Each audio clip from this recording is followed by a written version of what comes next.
Hola, buenos días, buenas tardes, buenas noches a todos nuestros amigos y amigas del mundo. Hoy tengo el placer de volver a hablar con un amigo, Rafael Salgado Oliveira. Rafael Camilo Salgado Oliveira, ¿no? Sí, ¿qué tal, Entonces, Israel? bien, gracias, estamos bien. Y explicar un poquito de lo que pasó con nosotros. Me llamo Israel Valente, tengo un proyecto de documentales, biovidas que llamo, ¿no? Documentales de personas, de ideas, y fuimos presentados por un amigo en común, el profesor Julio Roldán, peruano. De nuestro contacto, nuestra pequeña amistad empezó ahí en el momento. Me le visité un par de veces, una vez en Bruselas, donde tiene su base de acción y trabajo y vida. Y pasó que Rafael hacía un viaje a Berlín, me comunicó que estaba llegando a Berlín, entonces recepcioné y ya tenía la idea de hacer algo, ¿no? Grabar, porque la historia y su vida es realmente algo bastante cautivante e impactante para nosotros, ¿no? Latinoamericanos, como elementos de un gran continente latinoamericano. Y lo que vamos a ver hoy es el proyecto, sería la cumbre de este pequeño documental, que de modo muy humilde hice, editando y filmando y hablando siempre con Camilo, cómo sería y cómo le gustaba o no. Terminamos exactamente ayer, ¿no? Cuando me le pedí un par de cositas, entonces agregamos un par de elementos, pero ahí está. Entonces, Camilo, ¿Qué te tal, toca. Israel? ¿Qué tal? Sí, primero muchas gracias, ¿no? Por la conversa que tuvimos ahí, este producto final. Lo revisé, ¿no? Algunas veces y de verdad que me parece muy bonito e importante porque se logra abordar un montón de cosas, ¿no? E incluso lo que significa la identidad negra, peruana, ¿no? La luz de estar viviendo aquí en Europa y el hecho de haber podido viajar a Senegal el año pasado, ¿no? Y entonces No. eso también se aborda en el pequeño documental y me parece bonito. Y me parece que también fue eso, una conversa, ¿no? Entre dos amistades que se van conociendo y como pues justamente se ve, ¿no? Que nos conocemos poco y entonces intercambiamos y eso, ¿no? Cuando tú estuviste aquí también para presentar los otros cortos documentales que tú haces, también, ¿no? Así que nada, creo que eso se ve reflejado en la conversa que tuvimos y que fue el punto de partida, ¿no? Porque luego de eso fue la presentación en Berlín y la presentación en Hamburgo y a mí me parece también simpático ver el antes, ¿no? Después, quizás podemos conversar de las vicisitudes de esas dos presentaciones, ¿no? Pero me parece como que simpático ver el antes y cómo pensaba que iban a suceder, ¿no? Entonces, nada, eso te agradezco un montón y bueno, espero también que le guste a tu audiencia y a la que le pueda difundir el video. Y claro, a nuestra audiencia, ¿no? Que hablaste de una persona, hablaste de algo interesante, nosotros que estamos fuera, ¿no? De una diáspora, ¿no? Latinoamericana, afrodiaspórica, afro-latinoamericana, universal, ¿no? Más que todo. Y si las tecnologías hoy nos favorecen utilizar estas herramientas, ¿no? Que son solamente herramientas, tenemos que hacerlas, ¿no? Tomarlas en nuestras manos y hacer que la gente pueda escucharnos, ¿no? Nuestra historia, ¿no? Y más que todo, ¿no? No dejar que otros cuenten nuestra historia, nosotros tenemos que hablar, yo tengo que hablar la mía, la nuestra, tú tienes que hablar la tuya y la nuestra, ¿no? O sea, es una herramienta. Me sentí mucho a gusto y muy placeroso hablar todo y hacer todo lo que hacemos, ¿no? Entonces, espero que ¿quieres agregar algo? Hablar algo, ¿verdad? No, o sea, creo que eso que dices es muy, muy importante, ¿no? O sea, cómo esta identidad migrante y de nuestra identidad negra, afrolatina, ¿no? Cómo va tocando diversas cosas y creo que cada historia personal va aportando a construir un relato más colectivo, ¿no? A esta mirada más compleja y ya que lo pones, o sea, cómo nosotros desde migrantes en Europa vamos viendo lo que ha sido la colonización, lo que es la neocolonización, todo eso, ¿no? Entonces creo que también hay un poco de eso que se aborda dentro de la conversa que tuvimos, ¿no? Y me parece interesante estas aproximaciones, ¿no? A entender, a dialogar a partir de las experiencias individuales, ¿no? Y eso que intentas hacer me parece súper bacán, ¿no? Entonces, creo que ahora vamos a dejar que el mundo vea nuestro producto, ¿no? Nuestro humilde regalo a nosotros mismos, ¿no? Es así, eso, ¿no? Sí. Manana kumanana, manana kumana, manana kumanana, manana kumana, manana kumana. América Latina, mi cuate, mi socio, mi hermano, parcero, camarada, compañero, mi pata, mi hijito, paisano. He aquí mis vecinos, he aquí mis hermanos. Las mismas caras latinoamericanas de cualquier punto de América Latina. Blanquinegros, blanquinegrindios y negritos blancos, rubias bembonas, indios barbudos y negros lacios. Todos se quejan. Si en mi país no hubiese tanta política. Si en mi país no hubiera gente paleolítica. Si en mi país no hubiese militarismo, ni oligarquía, ni chauvinismo, ni burocracia, ni hipocresía, ni clerecía, ni antropofagia. Si en mi país alguien pregunta de dónde soy, yo no respondo lo siguiente.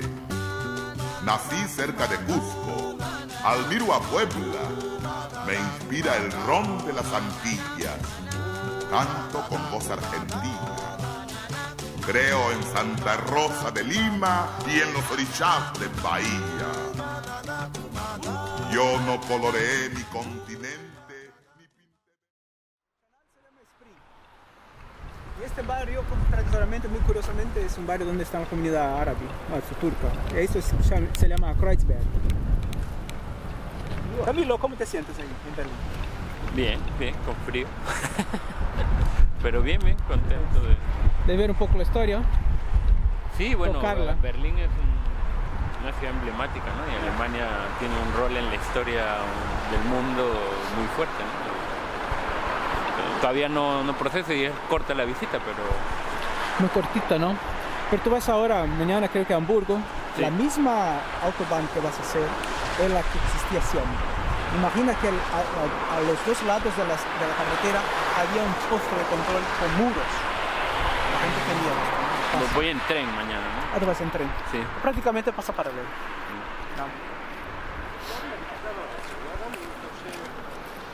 No te preocupes, no te preocupes.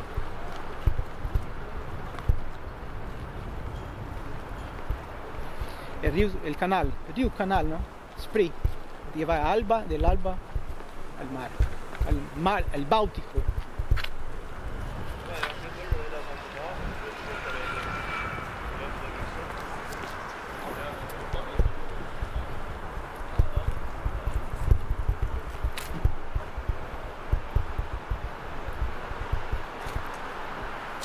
Es impresionante lo del capitalismo, ¿no? O sea, este es un lugar emblemático y ahora ya se está vendiendo y vendiendo y vendiendo, ¿no?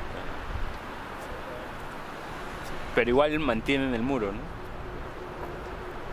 Es el turismo sería la idea de la exotización, ¿no? De un local, ¿no? Sería tornar el exótico para... Bueno, es como, por ejemplo, como esos lugares se vuelven, como tú dices, exóticos y pierden su significación histórica, ¿no? O sea, como la isla de Gorée, por ejemplo.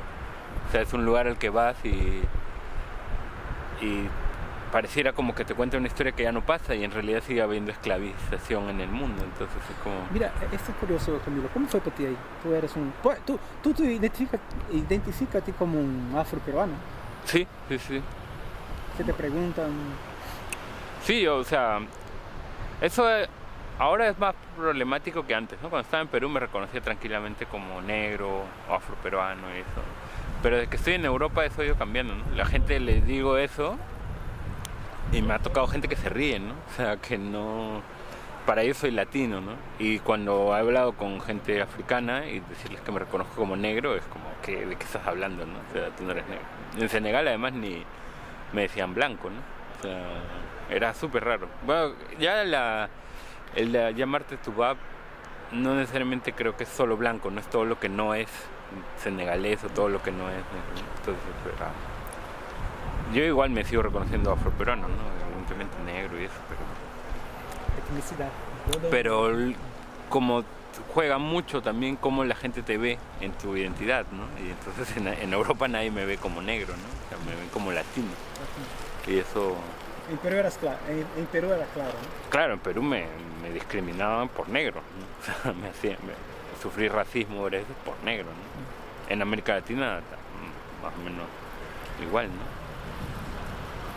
Pero en Europa me van a discriminar, pero no por negro, sino por latino, ¿no? O sea, Capas de discriminación. sí, o sea, obvio no soy blanco, pero muy loco.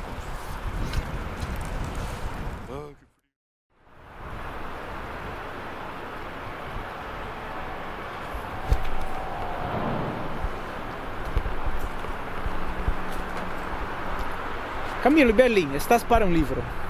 Silencio, ¿cómo se dice el libro? Mi libro se llama De silencios y otros ruidos, Memorias de un hijo de la guerra, y sí vine para presentarlo, ¿no? Hoy día lo voy a presentar, va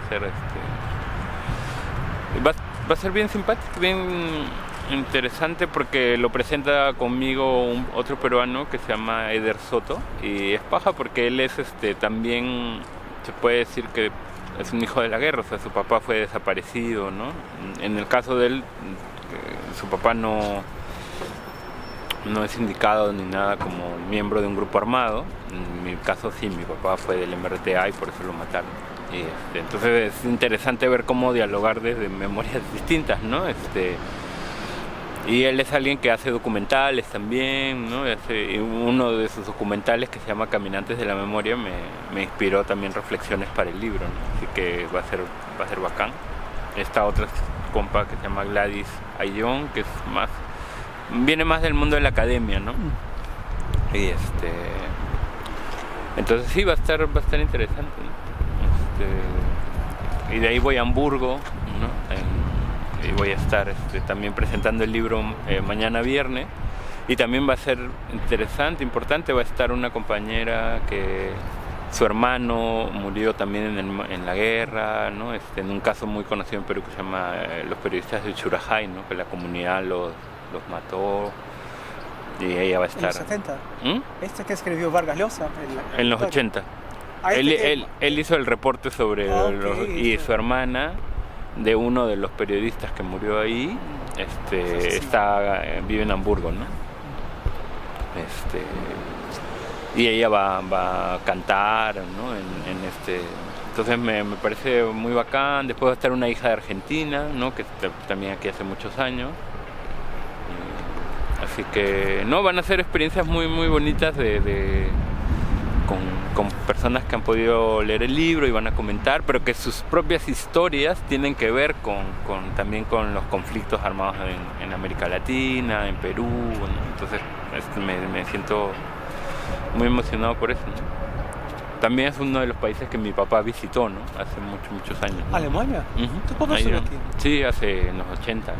Estuvo en algún momento. Hay una foto que pongo en el libro que ¡Qué lindo! Eso, justo me estaba hablando de eso mi mamá. Está emocionante a partir de aquí, ¿no? Sí, o sea, no sé exactamente en qué ciudad estuvo. Me imagino que Berlín, ¿no? Berlín pasado. Me imagino que de todas maneras vino por acá, ¿no? Pero, así que nada, hay mucho... ¿Cómo le llamaba a tu papá? Igual, o sea, el nombre es Rafael Edwin Salgado Castilla, todo el mundo lo conocía como Rafael. Rafael, limeño. Mi papá nació en Lima y creció hasta los 16, 17 en el norte de Lima, en una provincia que se llama Huacho. Y ahí creció, ¿no? O sea, pero nació en Lima, estuvo hasta los 5 o 6 años, creo. Así que sí, es un montón de emociones y bueno, descubriendo Berlín un poquito, ¿no? Podías hacer esto también no tiene mucho tiempo, ¿eh? Romperlo. Y me parece, porque pues sabes que eso es un detalle de Denkmal, es un monumento, no sé si puedes moverlo. Y no es todo monumento, ¿sabes?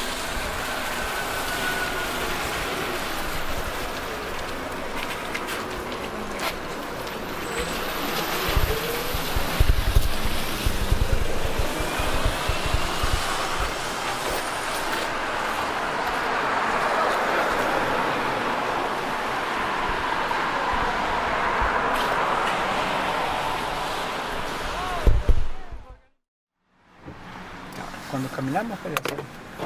Hacia el otro lado, ningún problema.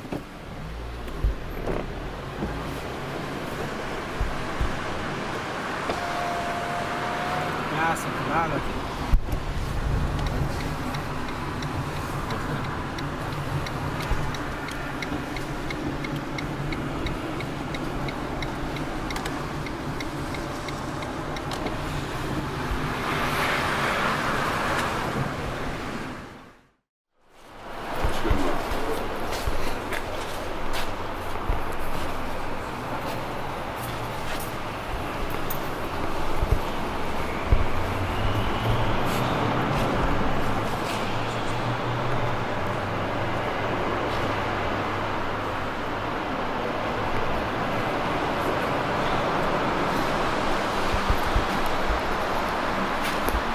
Hermano, ¿hay algo así en Perú para los desaparecidos? No, pues así no. Hay uno, sí, que se llama el ojo que llora. El ojo que llora se llama. Es un monumento que, bueno, gotea agua, ¿no? Y que está rodeado de piedritas donde la gente puede ir a poner, o sea, si reconocen que eres una víctima, puedes poner el nombre de tu familiar, ¿no? Hay una institución que maneja eso, pero no, por ejemplo, yo no tengo el derecho de poner el nombre de mi papá, porque mi papá no es considerado víctima en el Perú, a pesar de que lo torturaron y lo mató la policía. Las leyes peruanas definen que las personas que fueron militantes de los grupos armados, les haya pasado lo que les haya pasado, no pueden ser víctimas. Entonces yo no puedo poner el nombre de mi papá en ese monumento a las víctimas del conflicto armado interno. Entonces, pues parte de las problemáticas de Perú, ¿no? Del contexto de posguerra.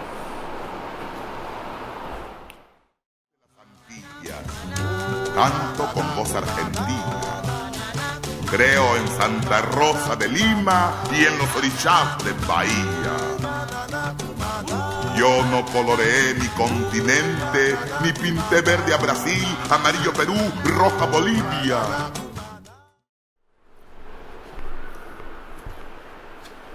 Esto cambió los balas, proyectiles.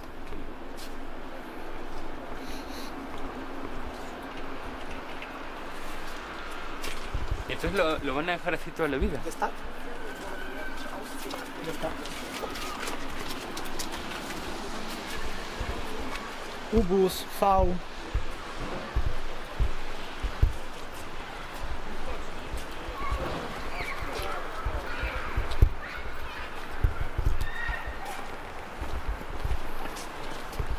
La isla de los museos.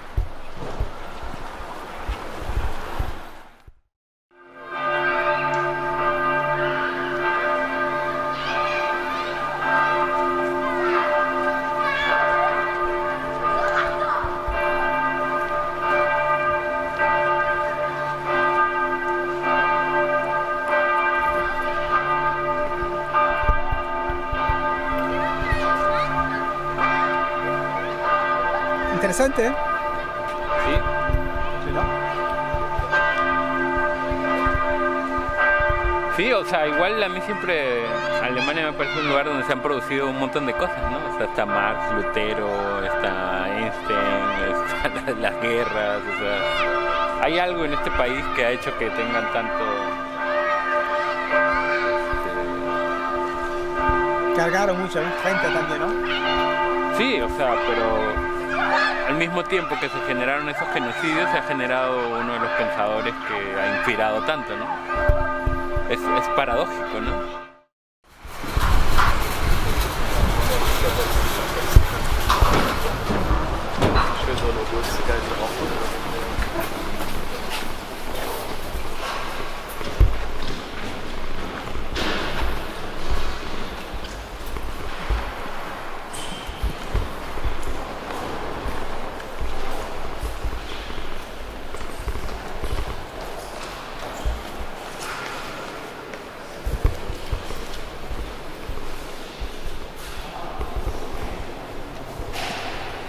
¿Viste? La famosa frase. Sí. Estuve por aquí caminando en estos pasillos. Aquí era la universidad suya, ¿no? Aquí a la derecha. Filosofía y Derecho. A mí también me gusta de este tipo de universidades o lugares, las gradas, porque se siente que están gastadas. Entonces como que te imaginas que estas personas pasaron por aquí, ¿no? O sea, a mí me da esa sensación. Lo tenía en la Biblioteca Nacional del Perú también, que está gastado, pues, ¿no? Desde tantos años, ¿no? Okay. Me produce una sensación particular.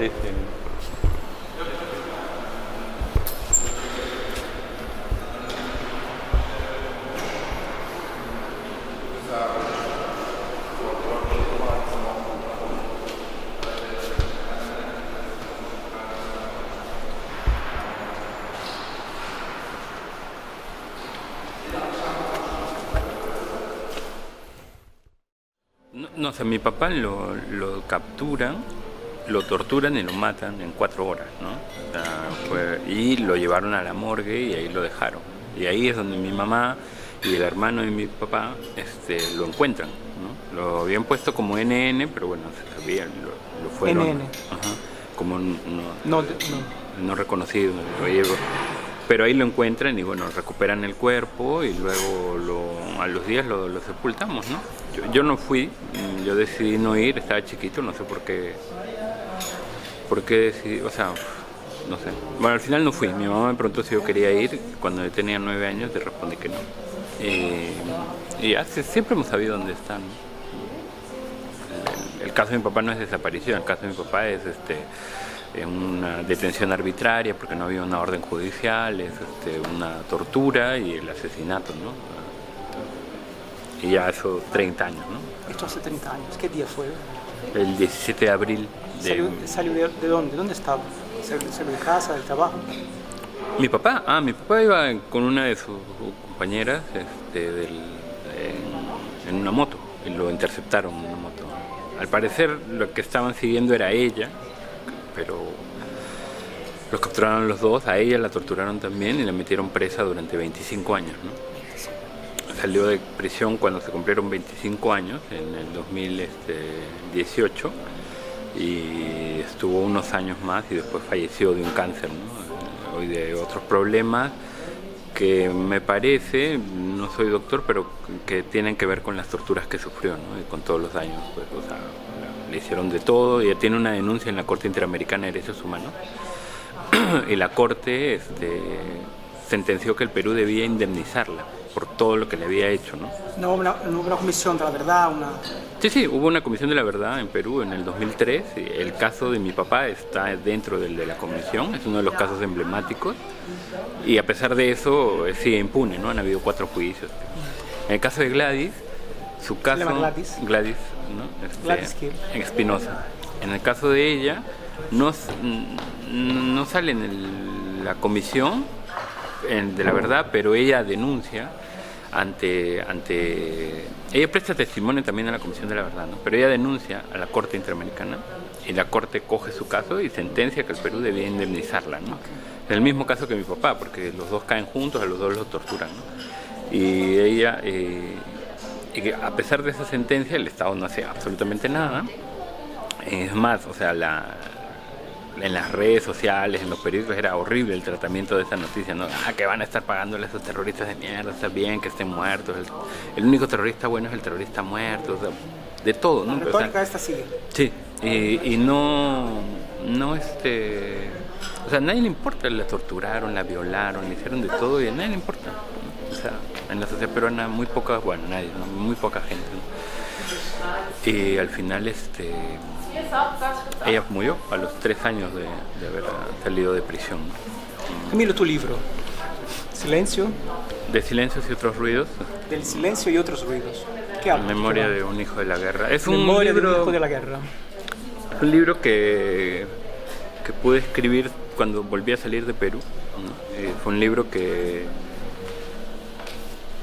Es un libro que cuenta lo que yo viví en mi infancia, ¿no? Infancia. A partir de la muerte de mi papá, ¿no? O sea, de cuando lo matan, eso abre un periodo en mi vida de muchas violencias, ¿no? Y que he ido complejizando incluso después del libro, ¿no? O sea, porque pues me matan a mi papá, eso es una de las primeras violencias, la violencia política, en la que él se había metido también, evidentemente, porque era militante de este grupo guerrillero. Y a partir de eso, bueno, vivo violencia familiar también en la casa, ¿no? Un periodo muy, muy duro en los 90, vivo violencia sexual a manos del director de mi colegio, ¿no? Y que abusó de centenares de niños. Y una cosa que yo ahora hablo después del libro es que también viví violencia económica, ¿no? O sea, nos volvimos muy pobres en esa época y la pobreza es una violencia, ¿no? Que yo no he nombrado así en el libro, pero al hablar y presentar el libro me di cuenta de que eso es una cosa que también la viví, ¿no? El hecho de no tener economía, que mi mamá perdiera el trabajo por lo mismo que había pasado con mi papá, entonces todo eso, ¿no? Entonces yo hablo de eso, el libro comienza contando lo sucedido con mi papá, cómo me entero y todo lo que pasa, ¿no? Y las denuncias, qué sé yo. Luego hablo de mi familia porque me parecía importante elaborar, yo lo sentí necesario elaborar la imagen que tengo de mi papá, la imagen que tenía de mi mamá, del esposo de mi mamá, de mis abuelos, de mis hermanos, y entonces hago un capítulo donde hablo de cada uno de ellos y cómo fue mi relación, ¿no? Y eso me ayudó mucho a mí pues ahora está de moda decir sanar, ¿no? Pero un poco a elaborar mi historia y a poder vivir con ella, ¿no? A poder caminar con mi historia y estar tranquilo, ¿no? Y eso me ha permitido además entregarme a la paternidad mucho más tranquilo, ¿no? Habiendo resuelto cosas que tenía ahí, ¿no? Con respecto a mi mamá, a mi papá, a mi padrastro, a mí, ¿no? Que ahora le hablo de mi viejo, ¿no? Y bueno, viejo. Claro, entonces en el libro yo lo llamo al inicio Nicolás, la pareja de mi mamá, y termino llamándolo mi viejo Nicolás, ¿no? Porque ha habido un cambio, evidentemente, ¿no? Hemos vivido violencia, pero ha habido muchos cambios y hoy tenemos una relación mucho mejor y bueno. El siguiente libro se llama, el siguiente capítulo tiene que ver con mi colectivo de hijos y con la denuncia, ¿no? Y cómo afronté colectivo de hijos de desaparecidos, hijos de Perú, hijos de militantes del MRTA, de lo que fue de ex militantes y que vivimos, algunos vivieron carcelerías, algunos vivieron exilio, algunos vivieron desaparición, ¿no? Todos crecimos con esas historias. Y entonces cuento un poco cómo fue esa experiencia, cómo empecé a romper el silencio, cómo fue para mí salir de Perú, ir a Cuba, empezar a elaborar mi historia, los procesos psicodramáticos que seguimos, toda la lucha. Camilo, hablamos un poquito de tu viaje. Tú hiciste un viaje a Senegal, ¿no? ¿Cuánto tiempo fue ahí? Como poco menos de 3 semanas. ¿Cómo fue para ti volver a esta casa mítica para los afrodescendientes del mundo, volver a Senegal, ir a África, Senegal? Pues para mí fue ¿Cómo te sentiste? Fue la primera vez que estaba en alguna parte de África y más en la África negra, ¿no? Del oeste. Fue impresionante, no era algo que siempre soñé, pero que nunca pensé que era realizable, ¿no? Es muy loco porque una vez que salí de Perú y llegas a Europa tiene un poco eso, lamentablemente te da la sensación de que puedes ir a muchos lugares, ¿no? Bueno, entonces se volvió real y fui, ¿no? Y yo lo sentí también de una forma como, bueno, yo vengo de una familia negra, ¿no? Entonces de alguna manera fue como un retorno, ¿no? Como retornar con mis ancestros que habían sido esclavizados y volver, ¿no? Con ellos. Y ni bien llegué, fue impactante porque me topé con un libro que hablaba de un coloquio sobre negritudes que había sucedido pues hace 50 años con el presidente Senghor, ¿no? Después de la independencia. Y dentro del libro se contaba que había estado ahí Nicomé de Santa Cruz y Victoria de Santa Cruz, que son dos personas súper importantes de la cultura afroperuana, ¿no? Rescataron muchas cosas, influyeron mucho, ¿no? Y muchos lo seguimos y escuchamos su música, sus poemas, ¿no? Sus bailes, sus obras. Y saber que él había estado ahí, o sea, no me imaginaba, no esperaba encontrar algo directamente en relación a América Latina y a Perú, y pucha, llegué. Perú, ¿no? Y llegué. Negra, negra, negra, negra, negra, negra, negra, negra. ¿Soy acaso negra, me dije? Sí. ¿Qué cosa es ser negra? Negra. Yo no sabía la triste verdad que aquello escondía. ¡Negra! Y me sentí negra. ¡Negra! Como ellos decían. ¡Negra! Y retrocedí. ¡Negra! Como ellos querían. ¡Negra! Yo odié mis cabellos y mis labios gruesos y miré apenada mi carne tostada y retrocedí. ¡Negra! Y retrocedí. ¡Negra! ¡Negra! ¡Negra! ¡Negra! ¡Negra! ¡Negra! ¡Negra! ¡Negra! ¡Negra! ¡Negra! ¡Negra! ¡Negra! ¡Negra! ¡Negra! ¡Negra! Y pasaba el tiempo y siempre amargada seguía llevando a mi espalda mi pesada carga. Y cómo pesaba.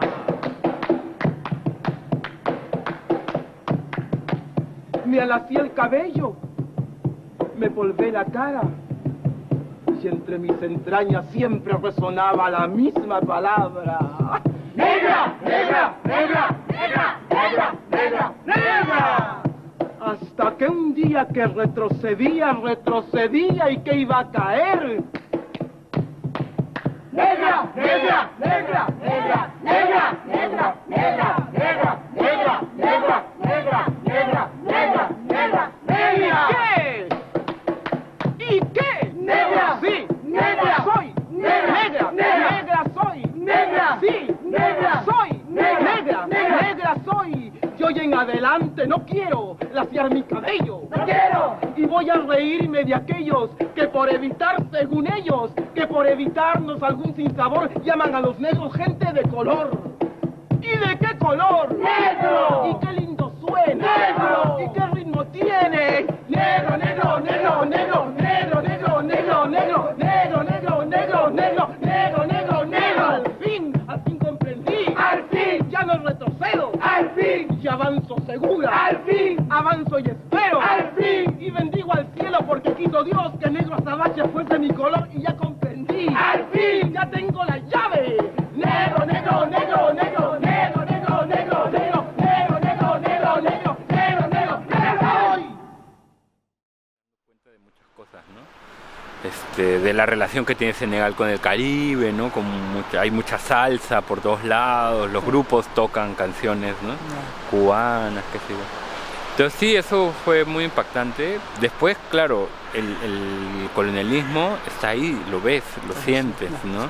Y no solo como algo histórico, ¿no? Porque ahora en San Luis, que era la antigua capital de la colonia francesa, de esa zona, está siendo comprada nuevamente por europeos. Entonces esta es una ciudad que es en decadencia después de que pasó a ser la capital Dakar, y tú la ves ahora y pues está destruyéndose, pero las mejores casas que empiezan a ver son compradas por europeos, canadienses, no sé qué. Y claro, con la imagen de la ciudad exótica donde puedes ir y vas a encontrar buen jazz y no sé qué y no sé cuánto, ¿no? Entonces pues se está comprando y cada vez hay más casas así, nos explicaba la gente. Después y me pareció una ciudad muy fuerte por la precariedad, ¿no? El barrio tiene el barrio más con mayor densidad poblacional, decían, Guetendar, un barrio de pescadores, ¿no? Y que se supone, lo que leí en algunos artículos era que ese barrio se crea a partir de los esclavos que no pudieron viajar a América Latina porque eran débiles, ¿no? Entonces no iban a resistir, y lo digo entre comillas porque es bien feo decirlo, ¿no? Fue un esclavo, una persona esclavizada, débil. Y se quedaban trabajando como domésticos, y a medida que fueron ganando su libertad, todos se fueron agrupando y vivieron en este barrio. Eso es lo que leí por ahí, ¿no? Entonces, en San Luis me pareció impactante ver todo a la vez, ¿no? La pobreza hereditaria del colonialismo también, todo el neocolonialismo que se puede empezar a ver, y también todo el impacto del cambio climático, ¿no? Esa gente que vive de la pesca cada vez lo puede hacer menos porque el cambio climático está cambiando el nivel de las aguas. Entonces era una zona de mar que habían como pequeñas islitas, una lengua que permitía hacer pesca tranquila. Pero ahora se están perdiendo esas islitas o esas lenguas que habían, y entonces ya estás en el océano directamente, y eso dificulta la pesca con pequeñas embarcaciones, ¿no? Y entonces eso va a generar más inequidad. Entonces es una ciudad que ve todo eso, ¿no? Muy, muy fuerte fue todo ese viaje ahí, ¿no?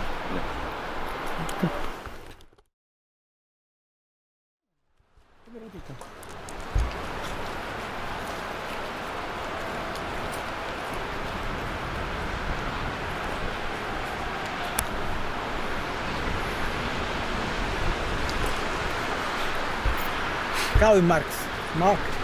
Y pues, Karl Engel. Karl Marx Engel. Dice mucho, ¿no? sí, Hombre. es lo que te decía hace un rato de lo paradójico de este país, ¿no? De haber o sea, pues, tener personas que han influenciado tanto la historia mundial.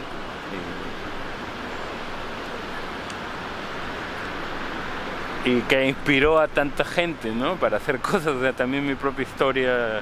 Bueno, mi papá es más de la teología de la liberación, pero Tu papá está cerca de la iglesia.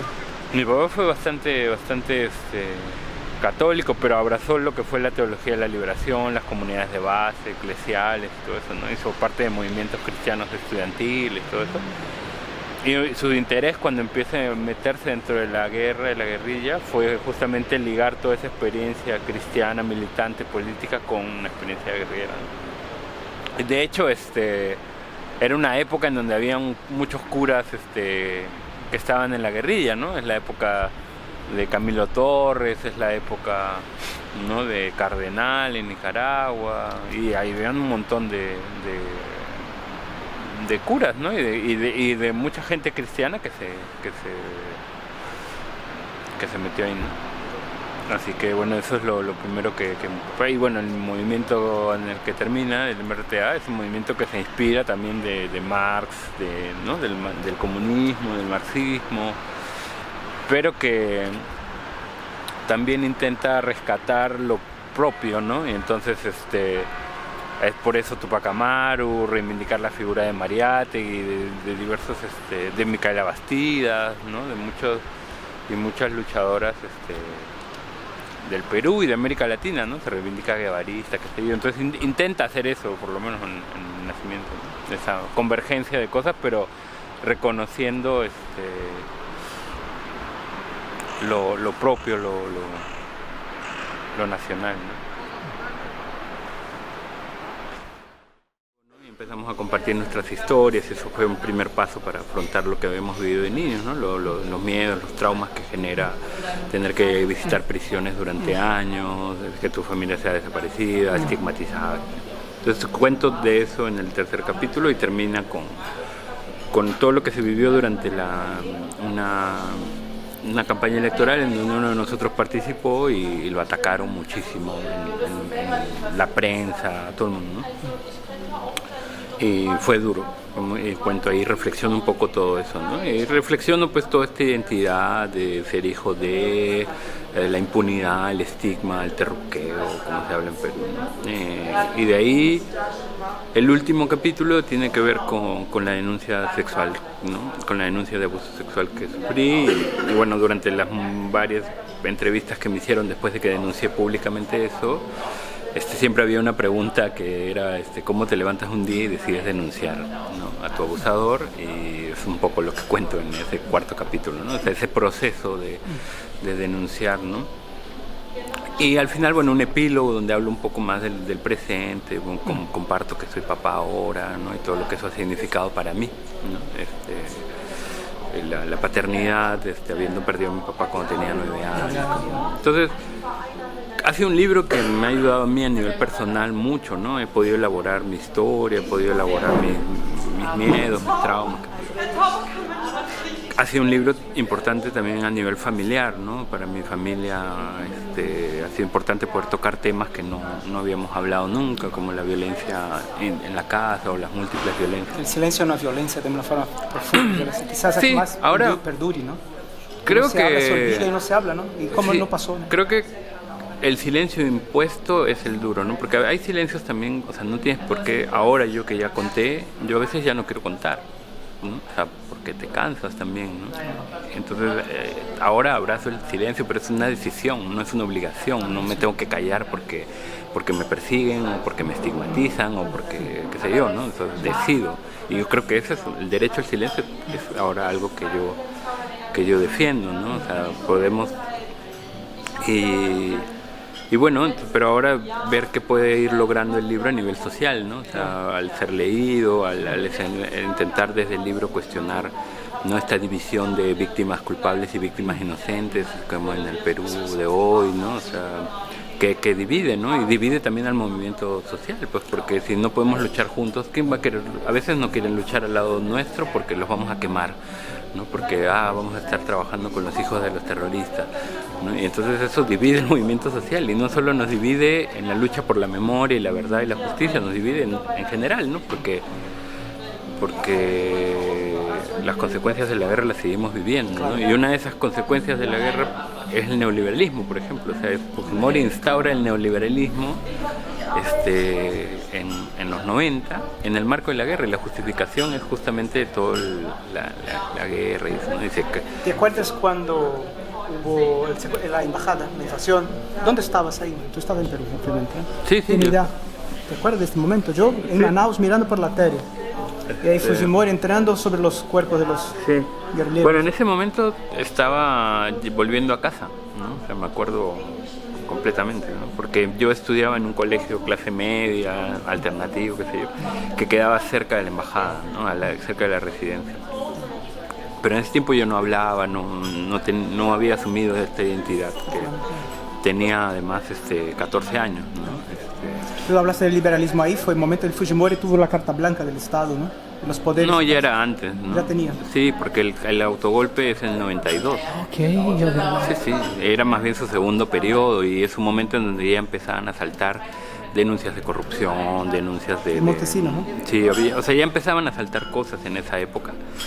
Y sucede lo de la residencia del embajador de Japón, ¿no? Entonces es un momento que él utiliza para ponerse como ¿no? Pero Camilo, ¿cómo una mujer? ¿Cómo es su hija, no? Fue con Fujimori. El hombre está detenido, ¿no? Me parece. Su padre sí, en una cárcel. En una cárcel, un presidente en cárcel. ¿Y su hija? Pero no está en una cárcel, ¿eh? Él está en un hospital, en una cosa así, ¿no? Pasa ahí. Su hija es una fuerza política, representa... Su hija es la que ha heredado, ¿no? Es el legado, pero bueno, el fujimorismo tiene muchas ramas, ¿no? Está en el poder judicial, tiene relación con los militares, tiene relación con el empresariado, ¿no? O sea, entonces, como decimos, sacamos a Fujimori, pero no se fue el fujimorismo, ¿no? Y su hija es la que encarna eso, pero que a la vez muestra a qué punto el Perú está dividido, ¿no? Porque cada elección, ella en las 3 últimas elecciones ha llegado a segunda vuelta y ha perdido siempre por un margen muy pequeño, ¿no? Entonces hay una división completa entre un grupo de gente que no quiere nada que con el fujimorismo, lo cual no significa ser de izquierda necesariamente, ¿no? Y hay todo un grupo de gente que apuesta por todo lo que representa el fujimorismo, ¿no? O sea, eugenia y todo esto, un proceso de eugenia, ¿no? De limpieza étnica. Yo supe de las operaciones de mujeres que hicieron, ¿no? Bueno, el Perú es una sociedad profundamente racista, ¿no? O sea, eso está ahí, y es una estructura racista y todo. Entonces, sí, ahora que ganó Castillo, cuando ganó un presidente campesino que no era de Lima, que no era del estatus, profesor, ¿no? ¿Qué ex senador? ¿Tú sabes? No me acuerdo. El racismo se mostró como hacía tiempo pues yo nunca lo había visto así desatado, ¿no? Entonces, por ejemplo, podías comprar piñatas con la cara de burro y el sombrero del presidente, y lo vendían en la calle, y los ricos lo compraban para jugar a golpear al presidente. O sea, lo trataban de asno, de burro, un racismo impresionante, ¿no? Al mismo lado de terruquear, ¿no? O sea, el hecho de tildar de terrorista a cualquiera, ¿no? Y un golpe, un año de gobierno, un golpe. Un año y unos meses, sí, y un golpe de Estado que se estaba preparando desde hacía mucho tiempo, ¿no? Porque desde que ganó la segunda vuelta electoral ya estaban hablando de fraude, que es una estrategia que se ha repetido en muchas partes, en el mismo Estados Unidos, lo que está pasando ahorita en Guatemala, en varios lados. Es una misma estrategia, ¿no? Deslegitimar a quien ganó, sobre todo si es más del lado progresista o que quiere hacer ciertas reformas, ¿no? Que no estamos hablando de ningún presidente comunista, no estamos hablando todos de gente más o menos progre que quiere hacer reformas o que quiere hacer... Y sí, un golpe que nos retrotrajo a épocas duras de violencia, ¿no? Pero esta vez con un Estado que era el único que reprimía, ¿no? Y mató en total a 70 personas. 70 personas fueron muertas por los protestos. En el marco de las protestas, 70 personas. De esas, si no estoy mal, alrededor de 50 está comprobado que han sido directamente muertas por los militares y policías, ¿no? O sea, gente que estaba en la manifestación y que le disparaban y caían, ¿no? Ver los videos fue una cosa súper impactante, súper dura, bueno, lo digo en mi condición de migrante y saber que mi familia estaba en la calle marchando entonces sí, tenemos, y bueno, la impunidad, ¿no? Como la marca, una marca muy fuerte, de la que yo creo que se habla poco. ¿A qué punto nos daña como sociedad y como personas la impunidad? Que todo quede impune es desesperanzador, es como la marca de que nada va a cambiar. Y si tú quieres hacer algo te vamos a asesinar y si te asesinamos va a quedar impune, ¿no? Entonces, ¿cómo romper ese ciclo de impunidad tan histórico que hay en nuestros países, ¿no? Bueno, hablo por Perú, y acaba de pasar con Argentina, es el lugar más emblemático de luchas por la memoria en América Latina y ahora gana un negacionista. Es súper fuerte. De Bahía. Yo no coloreé mi continente, ni pinté verde a Brasil, amarillo Perú, roja Bolivia. Yo no tracé líneas territoriales separando al hermano del hermano. Poso la frente sobre Río Bravo, me afirmo pétreo sobre el Cabo de Hornos, hundo mi brazo izquierdo en el Pacífico y sumerjo mi diestra en el Atlántico. Por las costas de Oriente y Occidente, 200 millas entro a cada océano. Sumerjo mano y mano y así me aferro a nuestro continente en un abrazo latinoamericano.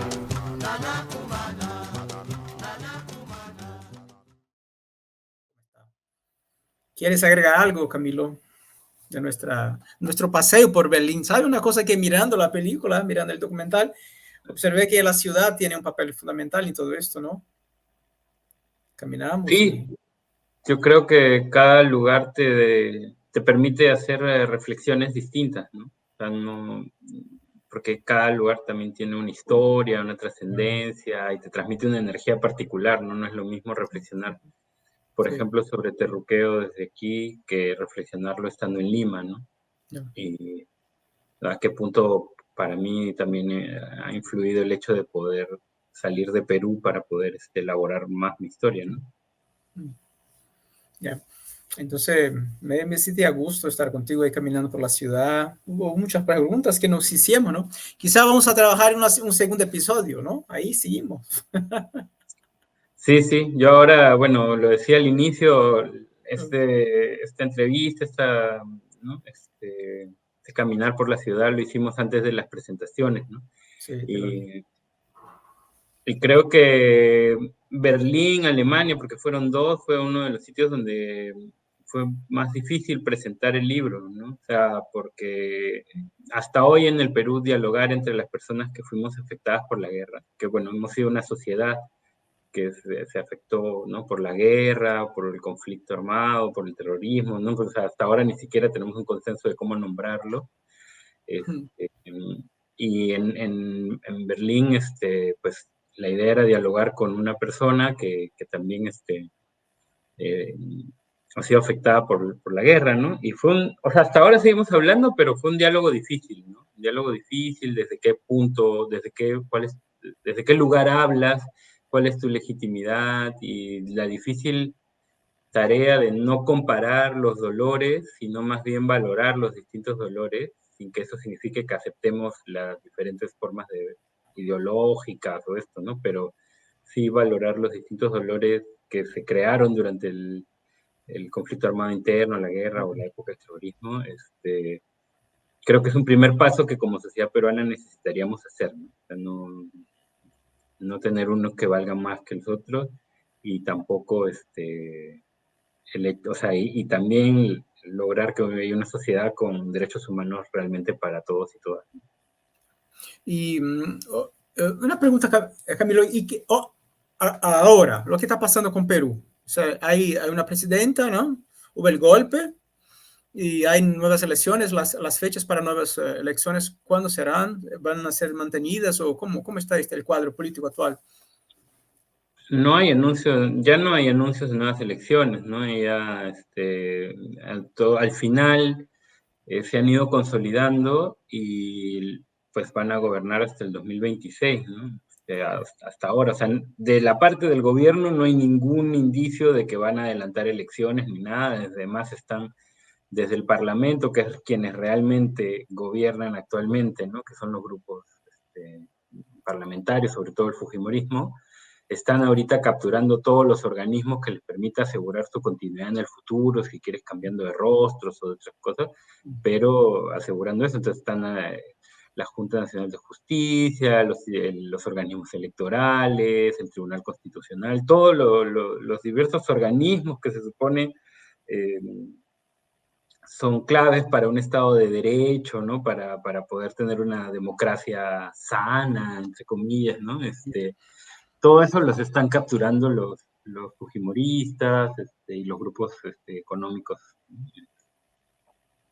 Entonces no hay ahorita un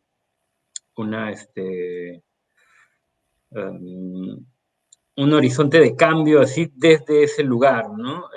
Además, están también generando otra vez un montón de políticas neoliberales, o sea, están promoviendo mucho extractivismo, volviendo a vender con mucha fuerza al país y las concesiones mineras, petroleras, agrícolas, todo eso. Pero además de todo eso, como en los 90, están generando leyes de impunidad, ¿no?